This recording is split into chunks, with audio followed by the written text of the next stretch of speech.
Matthieu 24, partie 3. Aussitôt après ces jours de tribulation, le soleil s'obscurcira, la lune ne donnera plus sa clarté, les étoiles tomberont du ciel et les puissances des cieux seront ébranlées. Alors le signe du Fils de l'homme paraîtra dans le ciel, toutes les tribus de la terre se lamenteront, et elles verront le Fils de l'homme venir sur les nuées du ciel avec beaucoup de puissance et de gloire. Il enverra ses anges avec la trompette retentissante, et ils rassembleront ses élus des quatre vents, depuis une extrémité des cieux jusqu'à l'autre. Recevez l'enseignement de la parabole du figuier. Dès que ses branches deviennent tendres et que les feuilles poussent, vous savez que l'été est proche. De même, vous aussi, quand vous verrez tout cela, sachez que le Fils de l'homme est proche, à la porte.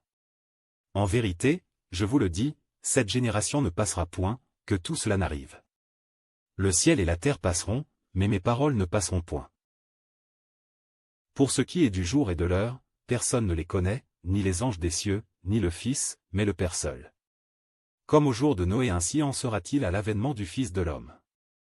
Car, dans les jours qui précédèrent le déluge, les hommes mangeaient et buvaient, se mariaient et mariaient leurs enfants jusqu'au jour où Noé entra dans l'arche, et ils ne se doutèrent de rien, jusqu'à ce que le déluge vienne et les emporte tous, il en sera de même à l'avènement du Fils de l'homme.